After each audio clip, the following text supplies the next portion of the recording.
Every morning there was a light Qigong exercise class in the Viking salon.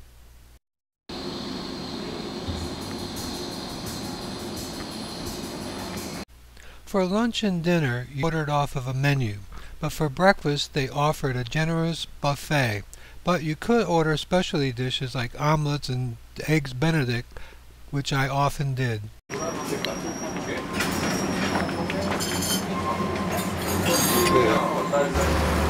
Guess there's not enough dock space, so ships actually dock up against each other. That other ship is going to use our ship as a pass-through to get over to the dock. After breakfast there was a lecture in the Viking salon. It was an interesting presentation about the European Union. My name on the first slide, you're not drunk, and it's just a bit strange today when it comes to that European Union, because we had several referenda where the majority of the people said, basically a good idea, no more wars.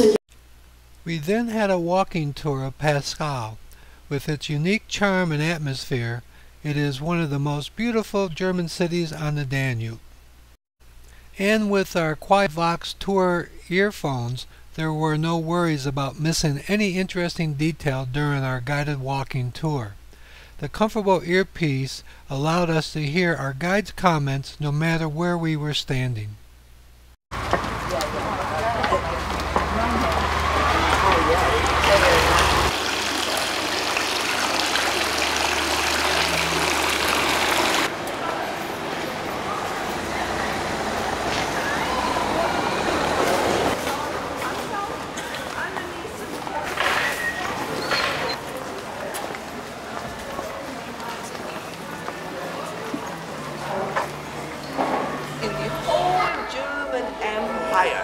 And so till today, Passau very Catholic people.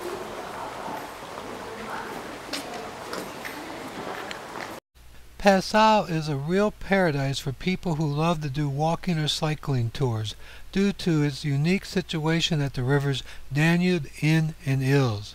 Here our guide took us along the Inn's river.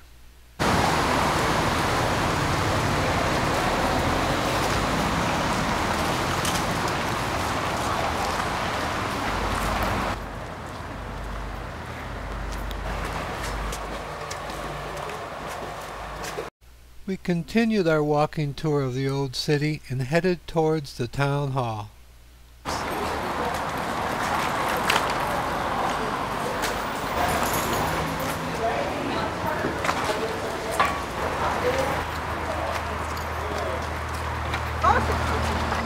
that the theater in the center was dark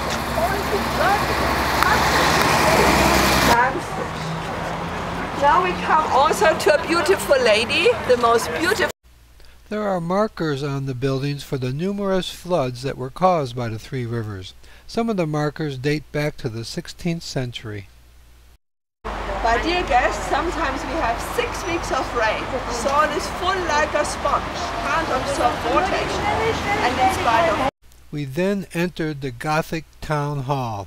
This late 14th century building has large wall and ceiling paintings depicting scenes from the town's past.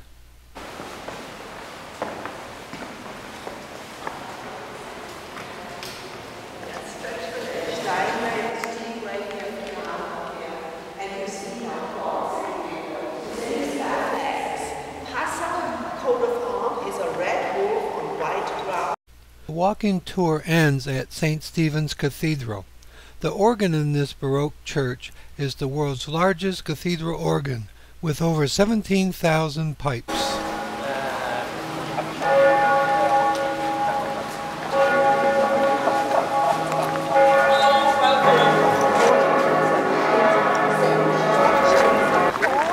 Or you go one of the alleys down to the Danube and side. And anyway, this direction.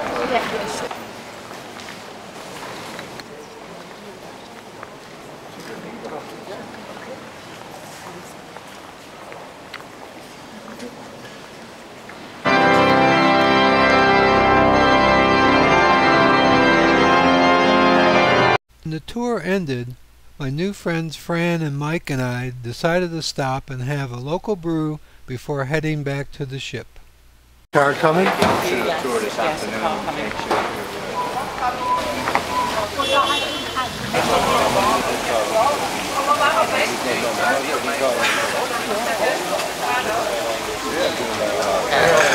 There you go. Cheers, everyone. And you can wind it round, you see. You can. That's 5 seconds. Will that do? You don't hold it down, actually. All right. Oh, and We then headed back to the ship for lunch.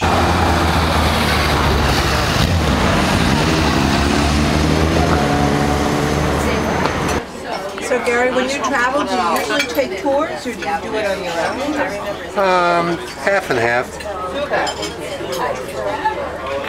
Across the Danube River from Old Town is the Aberhaus Fortress, which dates back to the 13th century. We took the shuttle across the bridge to visit this ancient fortress that overlooks the city and its rivers. this reminds me of these Austrian castles.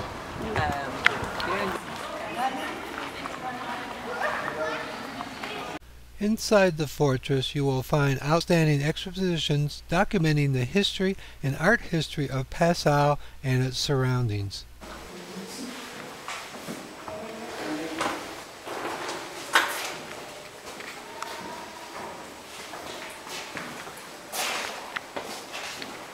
Had a great view of Passau from one of the windows on the fortress.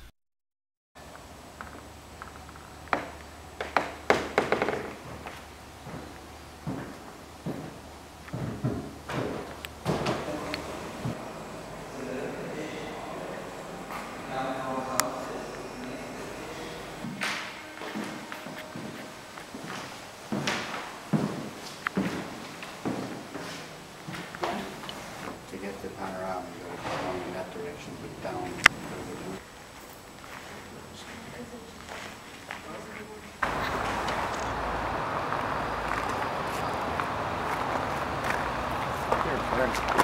Give me the thing.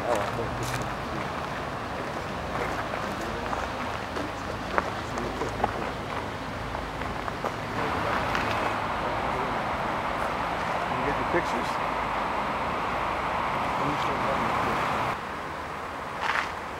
Alright, coming up to you now, so you better smile. Got me? I got you. Yeah. Very nicely Hello. framed with some tree leaves behind you. Yeah, good. Click when you want to finish. Yeah. After visiting the fortress, we stopped at a beer garden. Beer gardens developed because breweries used to plant trees on top of their underground cellars to keep them cool, and the result was a really nice atmosphere to relax with a beer in hand. You want the one? And where's it from? Oh, that's a French one. When we got back to the ship, we were invited for a welcome toast by our captain. Cornelia Falkenberg, so please call me Connie. I'm from Austria, actually I'm born from Salzburg, in a small village. While we were having our welcome dinner, our ship left Passau and headed towards Austria. Thank you. Yeah, really. You can't.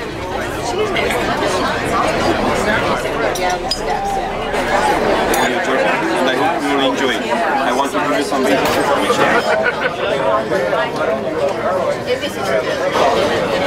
She Cantonese and Mandarin and French and Spanish and Italian. But when she first went, she found the Mandarin very difficult.